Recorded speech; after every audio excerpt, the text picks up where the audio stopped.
Bem-vindo ao Cantinho Teológico. Eu vou falar sobre a armadura de Deus que está no texto de Efésios, capítulo 6, a partir do versículo 10. Nós vamos começar a se inteirar sobre o assunto e a necessidade de nos revestirmos desta armadura, que é um recurso espiritual. Meu nome é Gustavo Luiz, seja muito bem-vindo a este recanto de reflexão bíblico-teológica e vamos para a leitura do versículo de número 10, que nos diz assim: No demais, irmãos meus, fortalecei-vos no Senhor e na força do seu poder. O apóstolo Paulo está se dirigindo aos crentes da cidade de Éfeso, para aquela igreja em questão, e ele vai falar já no versículo 11 sobre a necessidade de revestir-se de toda a armadura de Deus. A pessoa tem que colocar a armadura de Deus. Isto indica que este recurso espiritual é dado por Deus a todo crente de modo individual, mas a ênfase é coletiva. Quando a gente fala sobre a igreja, alguém tem dito que nós somos soldados de Cristo. E pegando carona nesse entendimento, não existe um exército de um soldado só. Não é um soldado que precisa se revestir, ou seja, colocar a armadura. Pelo contrário, todos os soldados precisam colocar a mesma armadura. De modo que, como eu disse, não é um exército de um soldado só, mas a ênfase no texto é de que juntos nós vamos colocar a armadura de Deus para poder resistir todas as astutas ciladas do diabo, de modo que a gente venha permanecer firme, porque nós estamos fortalecidos no Senhor Jesus e na força do seu poder. No versículo de número 12, fala que nós não temos que lutar contra a carne e o sangue.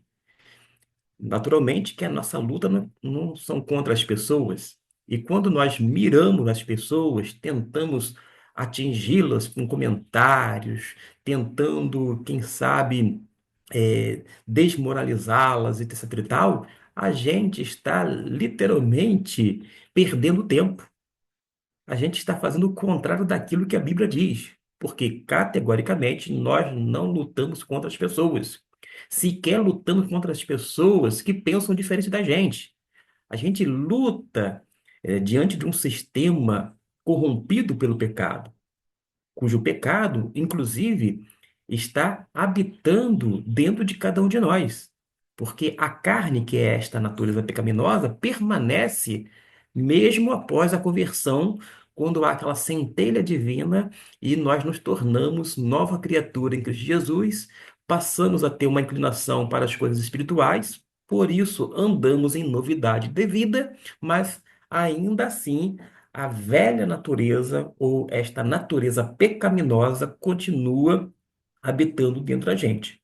A diferença é que a partir da conversão verdadeira, esta natureza não vai ter uma preeminência, porque a nossa inclinação é para as coisas espirituais ou ainda para as coisas do espírito. Quando a gente toma a armadura que Deus nos dá, e não apenas pensando de modo individual, mas coletivamente, porque ele está se dirigindo à igreja. Logo, toda a igreja precisa se revestir desta armadura para o quê? Para que possamos resistir no dia mau. E havendo feito tudo isto, ficarmos firmes. Não basta você estar com sua armadura e você vibrando e dizendo glória a Deus, porque eu estou firme, eu estou bem aparamentado. Mas se você olha para o lado e seu irmão está sem a armadura, ele ainda não se revestiu dela, não vestiu dela, ou seja, não colocou-a. E você precisa enfatizar também nesse contexto de que a armadura não é somente para você, mas é para todos os crentes. Você pode alertar, chamar a atenção desse seu irmão e dizer: olha, se revista da armadura de Cristo, para que todos nós juntos possamos resistir no dia mau para que possamos ficar juntos, firmes no Senhor. E quando a gente começa a ver os elementos da armadura de Deus, a gente vai ver, por exemplo, que nós podemos cingir os lombos com a verdade. Ora, ora, ora. Nesse presente século, nesse passado recente, o que teve de crente falando muita fake news não está no gibi. O que teve de gente que é membro de igreja, que passava desinformação, é uma coisa assim, triste e ao mesmo tempo escandalosa. O que teve de gente crente que não se apegava à verdade, mas se apegava a um viés político, partidário, algo ideológico, não está no gibi. Mas acontece que quando nós nos revestimos da armadura de Deus, a gente vai cingir os nossos lombos com a verdade, e o Espírito Santo vai nos orientar e nos guiar em toda a verdade. E a verdade não está numa ideologia, no cenário político necessariamente, a verdade está nas Escrituras Sagradas, porque a Bíblia é a verdade, a palavra de Deus é verdadeira, da mesma forma que o Senhor da palavra também é verdadeiro. Fala sobre a couraça da justiça. Ora, quantas vezes nos deparamos com injustiças, tanto no campo social, no campo criminal, pessoas inocentes sendo lançadas nos cárceres, nas prisões, e a igreja evangélica brasileira não levanta a sua voz para lutar contra esses inocentes. Quando então Deus utiliza pessoas de organizações não governamentais para que possa atuar nesses casos específicos de injustiças, quando pessoas inocentes foram lançadas nos presídios, nas prisões, para que possam ser libertas, quando a gente observa que, vez ou outra, a igreja, nesse sentido, se cala. A gente não deveria agir desta forma, mas deveríamos ter uma proatividade e uma indignação diante de toda sorte de injustiça, não apenas no campo social, mas também criminal, moral e etc. e tal. De qualquer maneira, a armadura, nós temos um conjunto de ferramentas, vamos dizer assim, que é justamente cingir os lombos com a verdade, com a couraça da justiça, e os nossos pés vão ficar desprotegidos? Não, porque vão ter calçados, e calçados os pés na preparação do evangelho da paz. Não é um evangelho cheio de ódio, um evangelho que anuncia destruição para os ímpios. Pelo contrário, nós sabemos que todas as pessoas já estão condenadas, porque elas estão sem Cristo. E Jesus não veio para condenar as pessoas. Jesus veio para buscar o perdido. As pessoas estão perdidas, sem direção, sem rumo, sem esperança, sem salvação. E Jesus veio justamente para isto, nos oferecer a salvação, porque condenado nós já nos encontrávamos sem Cristo Jesus. De modo que precisamos calçar os pés com a preparação do evangelho da paz, não um evangelho que destila ódio, não um evangelho cujas palavras são cheias de venenos, são palavras destrutivas, palavras que ferem mais do que tiros de fuzis, tipo 762, um calibre que sai rasgando e que pode perfurar algumas paredes, caso o projetil alcance um lugar como este descrito. Mas a gente precisa tomar o escudo da fé. Esse escudo é para poder apagar os dardos inflamados do maligno. Esse escudo é para nos proteger, porque Satanás, o nosso inimigo, ele tem vários ardis, e diz a Bíblia, dardos inflamados. Mas além do escudo da fé, a gente precisa tomar e colocar o capacete da salvação. E a salvação em Cristo Jesus nos garante a vida eterna e uma vida perseverante. Não apenas uma vida duradoura, mas uma vida que triunfa em Cristo Jesus, porque é Ele que nos garante e nos dá a salvação eterna ou ainda a eterna salvação. Temos a espada do Espírito, que é descrita como a palavra de Deus. Meus irmãos, quando nós nos revestimos da armadura de Deus, precisamos incluir a espada do Espírito, é a palavra de Deus. E a palavra de Deus, sem dúvida alguma, se aplica à Bíblia Sagrada. Não são revelações fora das Escrituras. A Igreja Evangélica Brasileira, dentro desse elemento místico, gosta muito de revelações fora das Escrituras. Sonhos, visões, profecias, revelações, etc e tal. Mas tudo que não contém na Bíblia, que não está registrado devidamente nela. Ah, alguns alegam. É porque Deus continua revelando. Será mesmo? Eu afirmo categoricamente que não há mais revelação, porque a revelação está completa. Há uma suficiência das Escrituras e ela nos basta. Não há necessidade de acréscimo algum, muito menos a subtração de algo que já está devidamente registrado. Nós não nos guiamos por revelações fora das Escrituras, nós nos guiamos pela Bíblia. E a Bíblia é a palavra de Deus. Ela é autoritativa. A Bíblia é perfeita, é completa. A Bíblia é inspirada. A Bíblia é inerrante e é infalível. Agora, todas as demais manifestações tidas como revelações da parte de Deus nos dias atuais, nós não podemos afirmar e não temos como comprovar, e o ônus da prova de quem alega tal coisa, não tem como garantir que é completamente perfeita, que é totalmente inerrante, que é inspirada, porque somente a Bíblia, o conteúdo das Escrituras é inspirado pelo Espírito Santo de Deus. Inclusive diz a palavra de Deus que homens santos da parte de Deus, foram movidos pelo Espírito Santo e o teor foi, portanto, inspirado e os homens conduzidos. E nós não podemos garantir, em hipótese alguma, nem tampouco eu, muito menos você, de que as revelações odiernas são inerrantes, infalíveis, que são inspiradas, perfeitas, completas, nada disto. Então, por que se guiar por revelações fora das Escrituras quando deveríamos nos voltar para a palavra de Deus? Porque a palavra de Deus é um instrumento do Espírito Santo e diz categoricamente aqui: a espada do Espírito é a palavra de Deus.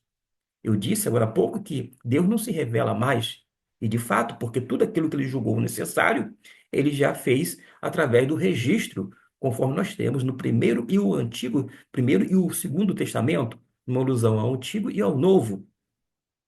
Mas Deus fala nos dias atuais, sim.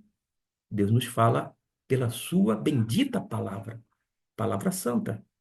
Prossegue que dizendo, orando em todo o tempo, com toda a oração e súplica no Espírito. Uma oração que é feita por todos, não por alguns, por todos no Espírito. Oração é você falar com Deus e a súplica é uma oração, mas de uma forma específica. É um pedido específico que você faz em oração a Deus, feito no Espírito, porque é o Espírito Santo que vai lhe orientar, lhe guiar no tocante, inclusive a oração e súplica, porque o Espírito Santo intercede por nós com gemidos inexprimíveis, porque, meus irmãos, nós não sabemos orar como convém, e ele nos ajuda, e o Espírito Santo intercede por nós, e não apenas por mim, mas por todos os santos. É por isso que a gente vai vigiar com toda perseverança e súplica por todos os santos, não por alguns santos. Mas eu preciso dizer algumas coisas antes de fecharmos e, portanto, finalizarmos este vídeo, quando a gente fala sobre a armadura de Deus. Em primeiro lugar, que Deus concede a armadura dele a todos os crentes em Jesus. Não é para um soldado de Cristo, mas para todos os soldados, para o exército todo daquele que milita ao lado do nosso general Jesus Cristo. Além disto, é para enfatizarmos o todos, todos juntos, bem aparamentados, com a armadura que nos é concedida por Deus. Mas uma outra coisa que eu não posso deixar de falar é que quando nós lemos esta informação a respeito da armadura de Deus, e a gente falou de uma forma muito sucinta sobre alguns deles, cingindo os vossos lombos com a verdade, vestindo a couraça da justiça, calçando os pés na preparação do evangelho da paz, etc e tal. Falamos, por fim, sobre a palavra de Deus, que é a espada do Espírito, mas acontece que a nossa luta não é contra carne nem sangue, ou seja, não é contra as pessoas, a nossa luta, mas a nossa luta no grego koiné, que é utilizado, dá ideia um tanto diferente desta versão aqui. Porque fala assim, porque não temos que lutar contra a carne e o sangue, mas sim contra os principados, contra as potestades, contra os príncipes das trevas deste século, contra as hostes espirituais na maldade nos lugares celestiais. Esta versão, quando coloca aqui contra, depois repete novamente, ó, vai repetindo, dá a entender como se a gente tivesse que digladiar contra os principados, contra as potestades. Algumas pessoas entendem a partir deste texto que as pessoas têm que lutar contra o diabo, contra os demônios, mas não é isto que a Bíblia diz. Por isso, quando a gente vai para o texto grego, e permita-me a apresentação para que você possa acompanhar no versículo 12, quando tem a palavra contra aqui, é prós. Prós, vai repetir novamente aqui, prós, prós, que é traduzido como contra. Mas acontece que, quando a gente vai para esse termo prós, ele dá a ideia, e eu coloquei aqui o mouse de uma forma proposital para que você possa me acompanhar. Opa, agora sim, na palavra prós. É uma forma fortalecida, né, uma proposição que fala em benefício de, em, pode ser perto, por. Essa preposição pode ser para, e a deixa aqui essencial. A ideia de prós é em direção a, com ou com respeito a. Guarde esta informação valiosa. Em direção a. A ideia que eu tenho, e não sou o único que pensou desta forma, pelo contrário, eu não tenho essa ideia porque eu sou original, pelo contrário, eu estudo, eu pesquiso. Estudiosos, alguns deles chegam à conclusão que esse prós, como a ideia de prós é em direção a, aqui está se referindo a diante a ou diante de, ou seja, diante dos principados e potestades. Trazendo aqui para o português, para que você possa me acompanhar, porque não temos que lutar contra a carne e o sangue, mas sim diante dos principados, diante das potestades, diante dos príncipes das trevas. Ou seja, porque nós não lutamos contra os demônios, contra as potestades, mas diante deles, e quando fala hostes delas, das hostes, nós não lutamos contra o diabo. Nós não temos que cerrar os punhos e lutar contra o diabo, que é o inimigo da nossa alma. Pelo contrário, é diante dele, diante dos demônios, em direção a, mas não contra. Esta é a ideia a partir da língua original. E eu trago isto não como se fosse em primeira mão, pelo contrário, mas é resultado de atenção e cuidado da parte de homens que são competentes e estudiosos da palavra de Deus a partir da língua original. Aí você vai dizer assim, não, mas eu prefiro ficar com a tradução que nós temos que lutar contra os principados, contra as potestades, contra os príncipes das trevas, lutar inclusive contra o diabo, você vai dizer. Mas em nenhum momento você ouve da parte de Jesus, ou até mesmo da parte do próprio Deus, para que nós temos que lutar contra o diabo. Sabia disto? Eu quero mostrar dois textos. Se você entender da forma como eu estou colocando, e é muito plausível o que eu estou afirmando aqui, não é uma conjectura, pelo contrário, é com base em elemento linguístico, que é utilizado para a tradução da palavra. considerando o contexto e um ensino geral sobre a temática. Porque quando a gente vai para Tiago, e eu vou projetar para que você tenha essa informação, Tiago, no capítulo 4, no versículo de número 7, ele que foi conduzido pelo Espírito Santo a escrever, ele não diz para nós lutarmos contra o diabo. E enquanto nós lutamos contra o diabo, nós vamos nocautear o diabo. Não disse isso. Tampouco nós vamos levar à lona os demônios, lutando contra os demônios, contra as potestades, contra os principados, contra as hostes celestiais. Nada disto. O que ele nos diz no versículo 7? Primeiramente, lembra que lá em Efésios, Deus fala que daria a armadura, mas nós seríamos fortalecidos no Senhor e na força do seu poder. A ideia é esta, é porque a gente vai sujeitar a Deus, porque aqui diz, sujeitai-vos, pois, a Deus. Primeiramente é isto, a gente se sujeita a Deus, ou se submete a Ele. Quando você se submete a Deus, você está sendo fortalecido no Senhor Jesus Cristo e na força do seu poder.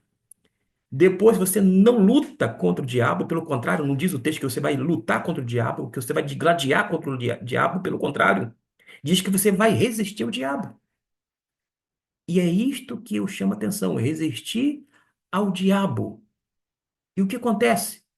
Ele fugirá de vós, porque você já se submeteu a Deus. Você já está fortalecido no Senhor e na força do poder dele. E você submete-se a Deus. Você resiste ao diabo e ele foge de vós.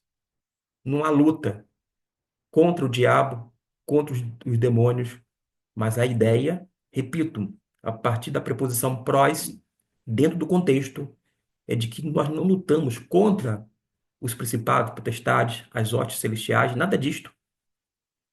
Por tabela, nós não lutamos contra o diabo, contra os demônios, mas diante de, é isto. Não está convencido pela palavra de Deus?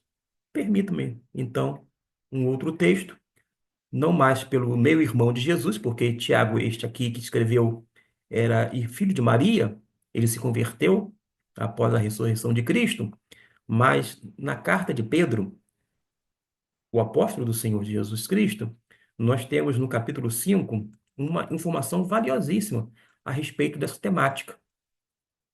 Quando a gente lê o versículo 8 e 9, olha só a informação que nós vamos ter da parte de Deus. Sede sóbrios, vigiai, não diz lutai. Sede sóbrio, esteja preparando para a grande luta contra o diabo, contra os demônios. Nada disto. Repito, a Bíblia nunca diz para nós lutarmos contra o diabo e os seus anjos, ou seja, os espíritos imundos ou demônios. Nada disto. Mas aqui fala dentro do contexto de lançar sobre Deus a nossa ansiedade através da oração, entendendo que Deus tem cuidado de cada um de nós. Sede sóbrios. Sobriedade reporta-se ao equilíbrio, ao bom senso, à moderação. Vigiai. Está atento. A expressão vigilante é sumamente importante aqui. Por causa de quê? Explica. Porque o diabo, o vosso adversário, anda em derredor. Em derredor ou ao redor, como leão bramando, buscando a quem possa destruir. Ele quer nos destruir. Ele é o inimigo das nossas almas. Mas não diz para nós lutarmos contra o diabo. Pelo contrário, sede sóbrios, vigiai. E a razão da sobriedade e do estado de vigilância é porque o diabo, como nosso adversário, ele está ao nosso derredor. Chama atenção que, como leão, não é que ele é o leão, mas é semelhante. Ele até brama, fica rugindo. Aqui diz rugindo como leão, procurando a quem possa tragar, porque ele usa dardos inflamados. Ele tem lá os seus ardis, mas nós não lutamos contra ele. Percebeu? E uma outra coisa, quando eu vou para o texto de Efésios, no texto que nós estávamos, quando fala sobre essa armadura de Deus, vou deixar aqui destacada a expressão armadura de Deus, que é justamente o tema do vídeo, conforme está no título, né? A armadura de Deus. Já percebeu na listagem feita que o apóstolo Paulo não colocou a armadura de forma completa? Você vai dizer assim, como assim? Ora, o apóstolo Paulo conviveu naquele período, além de que era cidadão romano, inclusive ele ficou em prisão domiciliar, tendo soldados à porta de sua residência. Ele conhecia muito bem aquele aparato no tocante à questão da armadura romana do soldado. Havia lança, a lança como um objeto de ataque. A armadura completa consistia também na lança. Mas cadê a lança? Ele não menciona. Será que ele esqueceu? Em hipótese alguma.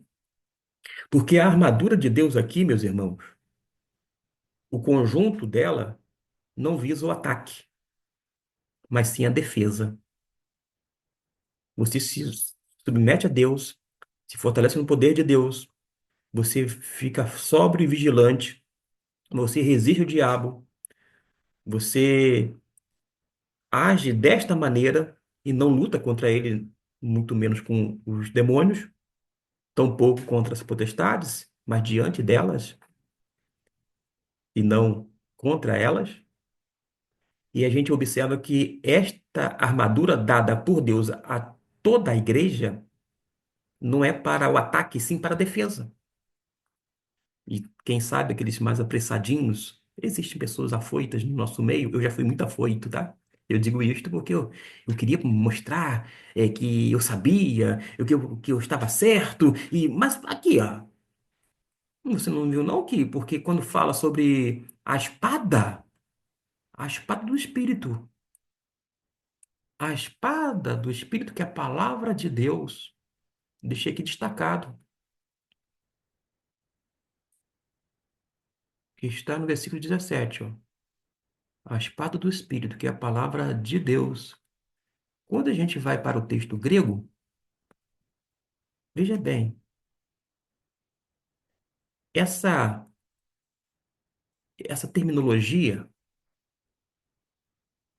que aqui no grego é espada, não é uma espada de ataque. Nós temos alguns termos para espada, mas aqui vem de mahaira, e aqui está maiharan, mairahan. No grego, aqui a ideia é de uma faca grande, como se fosse aquela adaga. Tá me entendendo? Uma adaga. Uma, é uma pequena espada. Essa espada aqui, conforme foi traduzida como espada do espírito,